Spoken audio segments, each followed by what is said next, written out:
Good morning and welcome to Stepping Up Kosher for this week, Stepping Up Kosher lesson 14. And it has taken us 14 lessons to get to the laws that I know some of you are waiting from the beginning for. Today we will be doing the laws of milk and meat.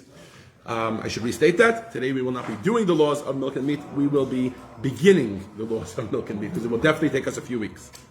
So what is our goal for today? Our goal for today, beginning the laws of basar v'chalav, is we'd like to try and open with the source and maybe some reasoning behind the mitzvah of not mixing milk and meat.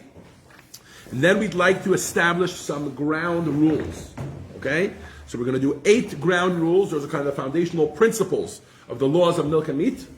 And from this, then we can move on to starting to discuss if and how and why and when. So therefore, I don't often do this, but for this week, I'd like to ask that if you have a question, you should hold that question not for this week, but for another week. But specifically a certain type of question. Specific type of question means, Rabbi, what's if this? Or how do I do it in this scenario? In other words, if you have practical questions on milk and meat in your own kitchen, even though this is stepping up kosher, and even though we do want you to step up your kosher, observe it in your own kitchen, most of your questions are probably going to be answered in the subsequent weeks as we deal with milk and meat. So try to hold those questions. You can write them down in your notebook and hold on to them, and we will address them later. And you can ask them, but I'm going to try not to answer them because I'd like to try and do this in a structured fashion. Okay? So we're starting today again with this source and some rationalizations and the basics of the laws of milk and meat, of not mixing milk and meat, the prohibition against mixing milk and meat. And then, from there, we're going to continue on to 8 ground rules, 8 foundational rules behind milk and meat. Everybody with me? Okay, here we go. Don't know. He must be the teacher. Alex, you stay here and learn. He's got it. He's got it under control. All right. Seems like it's a smoke alarm of some sort. Okay, here we go. What is the source of the prohibition of not mixing milk and meat? It says in the Torah, there's a verse in the Torah that says, Lo sarash lo gedi b'chalei b'imo. Anybody know how to translate that? Do not cook a kid in its mother's milk. Right? Do not cook a baby goat in its mother's milk. And our sages of blessed memory in the Talmud in Tractate Chulin on page 113, Amud Aleph, that means this side 1 of the page, they have learned from this, there's a whole discussion of there, it's exactly how they learn it out of this, that this is an obligation, this is a prohibition on every single kosher animal, that you should, not just a kid, not just a baby goat, but any kosher animal, you should not mix it with milk.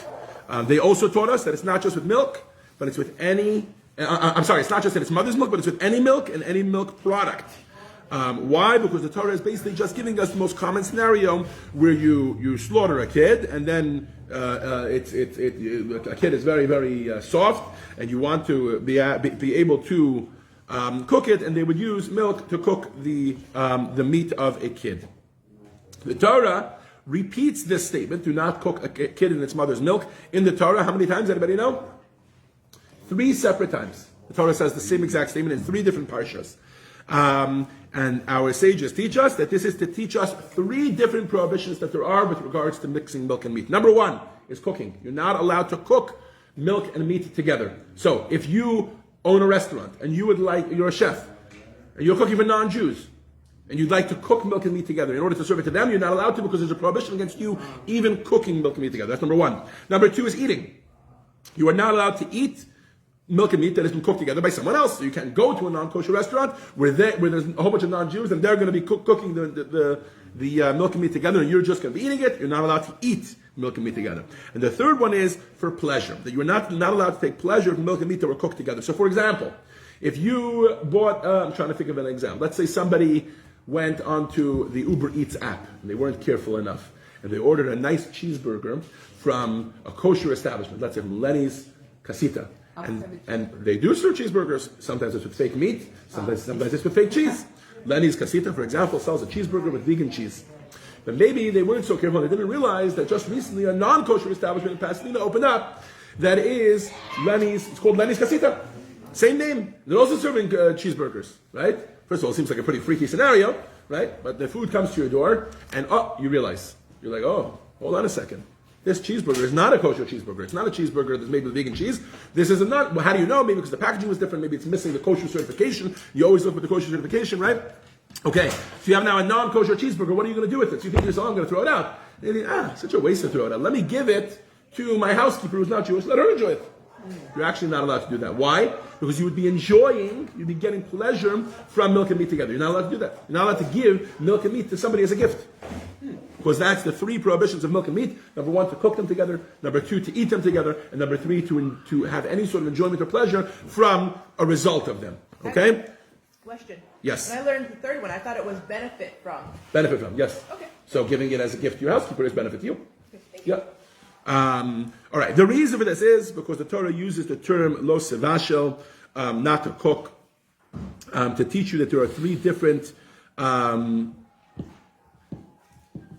Hold on a second. Okay. So why does the Torah use the term "do not cook" a kid in its mother's milk if really it's going to be also not to eat, and really it's also going to be not even to have any benefit from it? The reason is because it's only through cooking that you're not allowed to mix them. So, for example, to eat something that wasn't cooked together, milk and meat, right? Biblically, you'd be allowed to. And the same thing from mixed milk and meat that was not cooked together, biblically you'd be allowed to, but we're soon going to get to the rabbinic prohibitions. Okay, let's dive right into that. So, the rabbis, obviously, in their ever increasing effort to keep us away from any sort of biblical prohibition, they made an additional prohibition. They said it's not just when it comes to so the Torah said that you're not allowed to eat behema. Okay, so that would be cattle, for example, beef, right? And they took this and they extended this. They extended this to chaya. Chaya is like, I don't know how to explain the difference. I think it's domestic. Some people say it's domesticated animals and undomesticated animals, but for all intents and purposes, let's just use 2 examples. Beef, cow is behema. A deer would be considered chaya, I guess, because they're not domesticated. I don't know exactly, but the rabbis came and they extended it to that. Okay, and they also extended it to fowl, which means turkey, chicken, or any other kosher bird. That you're also not allowed to mix this with milk, and even if they were mixed together when they were cold and they were not cooked together. So the prohibition against eating, for example, beef and milk together that were not cooked together, that's rabbinic. All right. Similarly, they also prohibited cooking anything together that has the appearance of milk and meat. All right. So, for example, to cook meat with vegan cheese, if vegan cheese was not a common thing, then you wouldn't be allowed to do so. We'll get to today already when it's become much more common to have vegan cheese, why that's allowed. They've also prohibited to have meat and milk in close proximity to each other. So that's the waiting time, which we'll get to soon. And they also prohibited to bake. Okay, and this is not even to mix milk and meat. This is to bake bread with either meat or milk. Okay, so a regular loaf of bread, and you want to mix into the batter. For example, a dairy loaf of bread, you're not allowed to just bake a regular dairy loaf of bread.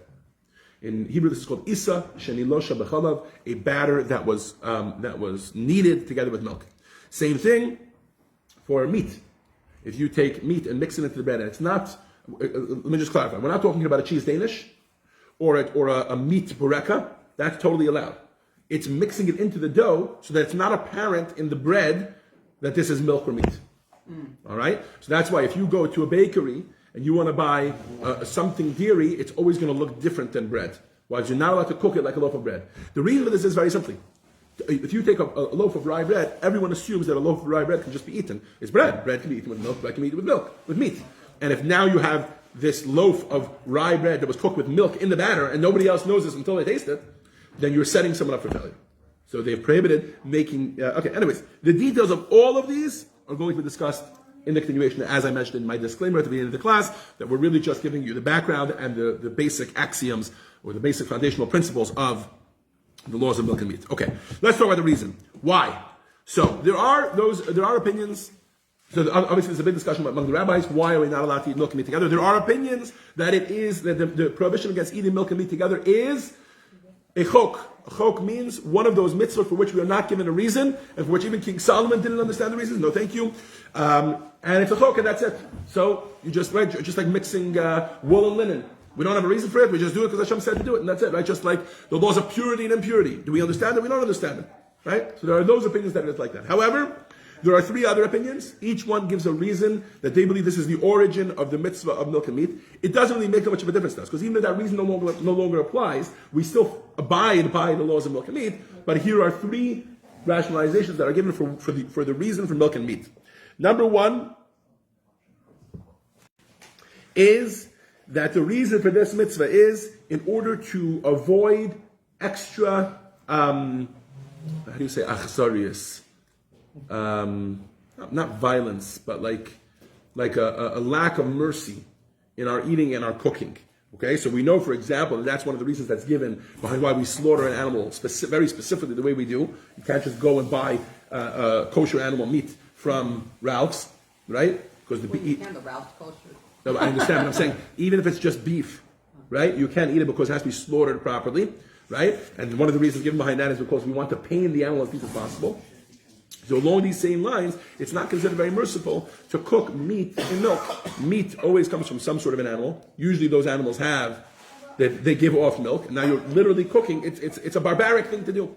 So therefore, that's the origin of the law of not cooking milk and meat together. That's one opinion. Opinion number 2 that gives a reason for this is because in ancient times there were pagan rituals which was to mix milk and meat together, and because we are am levadad yishkoin, we are a nation that dwells alone. We don't follow the ways of the non-Jews, specifically when it comes to idol worship. Therefore, we try to avoid we avoid milk and meat because it was an idolatrous practice back in the day. Reason number 3 that's given is because this is very similar to the mixture of kilayim. Kilayim is a general category, so you might know that we're not allowed to, for example, plow a field with with 2 different animals, 2 different species together. We're not allowed to mix wool and linen together in our clothing. We're not allowed to mix certain types of vegetables. We're not allowed to graft vegetables and fruits and vines. Certain types you're not. I don't think it applies to vegetables. I think it's only fruits and vines. There's certain types you're not allowed to graft them together. What is the reason behind all of those mitzvot? So that's a lot harder to really nail down, but the reason that's generally given is that there's a bad outcome. This is good on its own, that is good on its own. When you mix them together, it's a bad chemical reaction of some sort. Right now, whether that's a physical result that there can be in the person's health, or whether that's a spiritual result that can also affect the person, I don't know. But similarly, mixing milk and meat is bad for a person spiritually because when you mix these 2 together, it has a toxic combination. Right? My example that I always give whenever I'm explaining this to people is I say, I'm sure we all have friends like that. You have certain friends that this friend is a great guy on his own. This guy is a great guy on his own, but put the 2 people together in the same room, not a good combination. It's a toxic combination. Right? We all have friends like that. So similarly, the world works this way too. There's a spiritual DNA to the world, and the Torah tells us, because the Torah is our spiritual guide, that mixing these 2 things together can result in bad results. Now it's not the time really to share stories and things, whatever, but there are definitely people that have said that they had health problems, and when they stopped eating, when they increased their level of kashrut, their level of keeping kosher, those health problems subsided. There's a story personally in my family. My brother-in-law's father had a story like that. He was suffering from a particular sort of pain. He was on shlichut in Louisiana, in New Orleans, Louisiana, and they had spoken to a Rav, and the Rav had told them that they don't have to keep the stringency of making sure that all your bread is baked by a Jew. They don't have to keep it. And he wrote to the Rebbe about it, and the Rebbe said to him that he should step up his kosher, literally like this week's class. And he then went and did it, and only him, he spoke to his Rebbe, and his Rebbe said, okay, so just you should take on that extra stringency, and he took it on, and then the pain subsided. And there were times throughout his life when he felt the pain come back, and he would think back, and he knew, he recognized, I ate that thing, and maybe that thing wasn't exactly 100% up to par, and I ate this thing. So, my point is that even physical health can be related to spiritual. And that might be one of the reasons behind milk and meat, that milk is fine on its own, meat is fine on its own, but mixing these 2 things together causes a toxic combination that is not good for us spiritually. Okay? So that is some of the reasons. Now let's get into the foundational principles of kosher. Number 1. What's up? We just learned this in Bayer, right? Right. And he says to take the calves and the tongue, Yeah. and then he says take the cream, Cream, the milk, and and the the calves. calves that he prepared and place Yeah. them all together. So the question is whether it's milk and meat. Okay. Yeah. Let's talk about that a different time, okay? Okay. Good question. Yesterday's Parsha. that Avram serves the angels milk and meat. It's discussed in the commentary, but let's leave it aside for now because I would like to try to finish these 8 principles. We have about 6 minutes till the Hebrew school kids come in, so we'll try to stay focused. We might have to go a little over time. Okay. Foundational principle number 1, the identity of milk and meat. What are we talking about? What is this prohibition of milk and meat that we're talking about? Okay, so biblically, the prohibition against milk and meat is not just on pieces of milk and pieces of meat, hold on. According to the Torah, this is biblically. The biblical prohibition is not just on mixing pieces of milk, let's say cheese, and pieces of meat together. It's also on taste. That is our first foundational principle. Okay, so if, for example, you have meat that's soaked in milk, and now it's not in milk anymore, right? Or it was, I don't know, somehow it imbibed the taste of, and we're going to get into all the details of this as we go on, right? But somehow some cheese imbibed the taste of meat in it, however that might have been. You're not allowed to eat the cheese, even if you take out. So, for example, let's say they're sitting together in a pile, and they get the taste of each other. But now you separate them, it still has the taste of it. All right, so that's a prohibition according to the Torah. The measurement of how you tell that the taste transferred depends on how they touched. If they were cold, so then we assume the taste only transferred in the place where it touched. So, for example, if you have a piece of meat and a piece of milk that touch each other, they're both cold, right? They just touch each other, surface to surface, and rub against each other. You cut off the edge of the milk, cut off the edge of the meat. You can eat each of them separately, right? If, however, it was hot and they were cooked together, so then we assume that, let's say, we put in the microwave together, even if they weren't touching each other. Piece of milk, piece of meat, but the microwave got boiling hot or the oven got boiling hot, right? So because their contact was through heat, so therefore we assume that the taste of the meat and taste of the milk entered the other one in its entire piece, not just on the surface area that touched. Even if they're not touching each other. Even if they're not touching each other, correct. That's only with heat. Okay, so that was foundational principle number 1. Let me summarize. That the Torah did not just prohibit actual pieces mixed together, but the Torah also prohibited taste together. Taste transfer, and that taste transfer depends on how it transfers. If it's cold, it only transfers to the surface. If it's hot, it penetrates into the entire piece. Foundational principle number 2 is going to be bittul. Bittul means nullification. You guys have all heard of this before. If a drop of milk falls onto a massive piece of meat, so the rabbis established that if there is 60 times the size of the drop of milk in the meat, so the milk the meat is 60 times larger to the amount of milk that came into it. So then mizbatel tamachol v'tamabasar, the taste of the milk becomes completely nullified into the taste of the meat, and the same thing vice versa. Now, what does it help you if it's nullified? If it's nullified, you're allowed to eat it completely, 100% to begin with, from the get-go.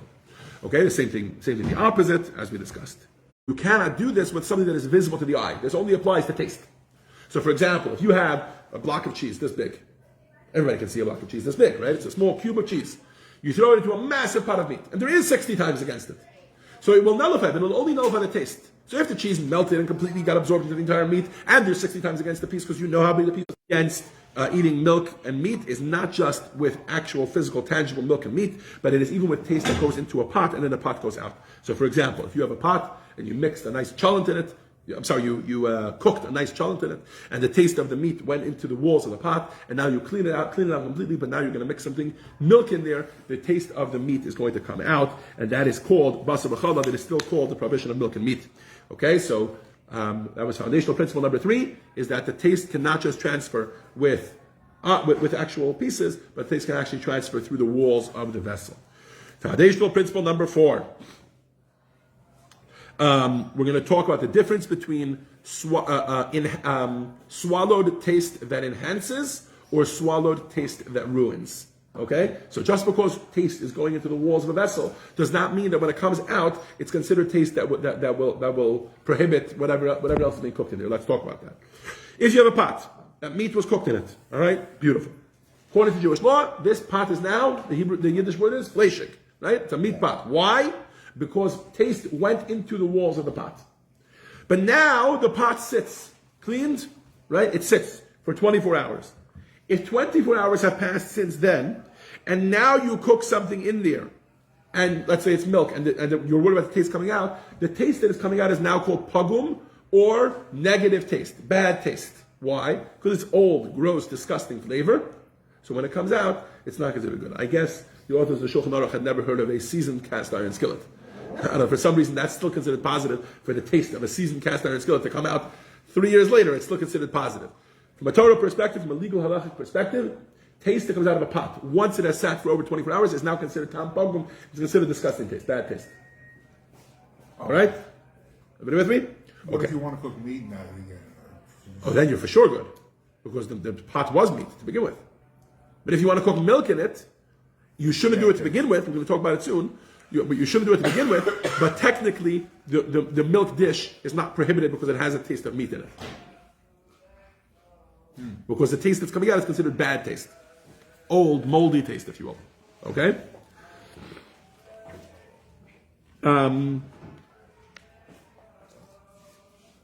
Okay, so and then he quickly qualifies that rabbinically, they did say this is not allowed. Why? Because think about it, that's a very, very dangerous territory to be in. To be cooking in the same vessels, milk and meat, and each time trying to wait 24 hours, right? Unless you have like a perfect, amazing system in place, there's a good chance you're going to mess up one time and use it after you only waited 20 hours, right? So that's what the rabbi said. Better not to do it at all. But why is this such a necessary law? Because you shouldn't do it. But if you made a mistake and it happened, then this is one of the leniencies that we're going to say. The rabbis did not prohibit the milk dish that was cooked inside this pot, which over 24 hours ago, let's say 6 months ago, was used for meat. They're not going to prohibit this dish. Okay, the one exception to that is going to be with sharp foods, which we'll talk about later. Okay, this also, by the way, does not, one more qualification, this doesn't help you for kosherizing the vessel. The vessel is now treif. The vessel has now imbibed the taste of milk and the taste of meat. Right? So it's not really going to help you for koshering it. You still need to kosherize it because it was used for both. Okay. That was foundational principle number 4 about the 24-hour rule. And the reason behind the 24-hour rule is basically because taste that sits inside the wall of a pot for over 24 hours is now considered negative taste, not enhancing taste. Okay? Foundational principle number 5. Any questions? Okay. Klal, hey. The foundational, what? It's confusing. You're all good. Right? Just kosherize the spoon. And kosherize the pot.